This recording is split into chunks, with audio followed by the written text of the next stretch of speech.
Bonjour.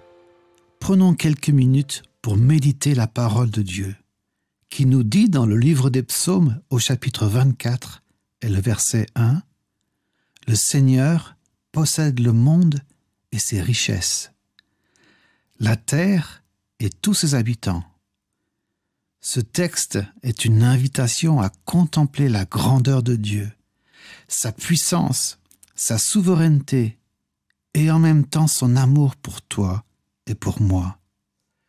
Le roi David, dans le psaume 8, illustre tellement bien cette proposition lorsqu'il interroge l'Éternel et dit « Je regarde le ciel que tes mains ont fait, la lune et les étoiles que tu as fixées, et je me demande, qu'est-ce que l'homme pour que tu penses à lui?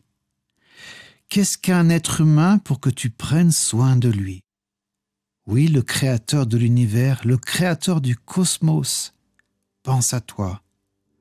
Il pense à toi et prend soin de toi. Notre connaissance de l'univers est limitée, tout comme notre compréhension de l'amour de Dieu, tellement il est grand, bien plus grand que notre entendement.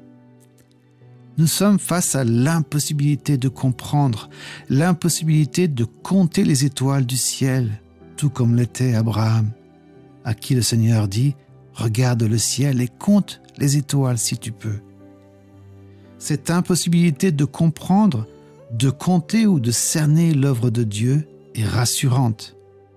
Il t'aime d'un amour que tu ne peux pas cerner tellement il est immense. Cette impossibilité de mériter son salut, d'accéder à un niveau d'obéissance et de sainteté satisfaisant pour l'atteindre, m'invite à la réflexion et à la confession.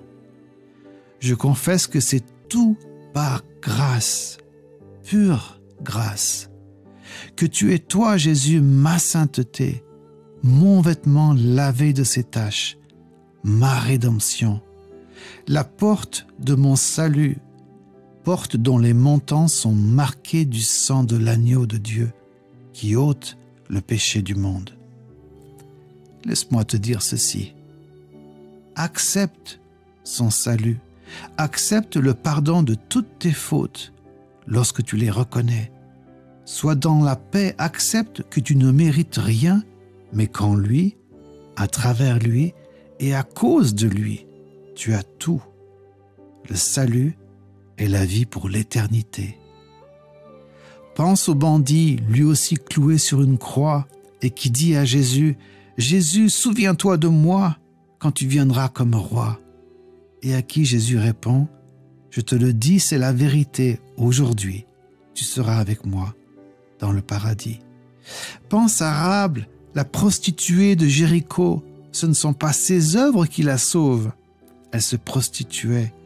C'est sa foi et la grâce du Seigneur qui la sauve. Elle a confessé sa foi en l'Éternel, et l'Éternel se souvient d'elle. Je peux douter de moi, de mes œuvres, de mes mérites. Je suis chaque jour face à mes manquements, à mon incapacité de vivre sans péché. Oui, je peux douter de moi, mais pas de lui. Crois-tu que celui qui est venu, qui s'est incarné pour mourir à ta place, l'a fait pour te laisser tomber au jour où tu rendras compte de ta vie et de tes œuvres? Ce jour-là, tu pourras dire que oui, tu es fautif, pécheur, et incapable de vivre une vie parfaitement juste, sainte et sans reproche, mais que Jésus, lui, l'a fait.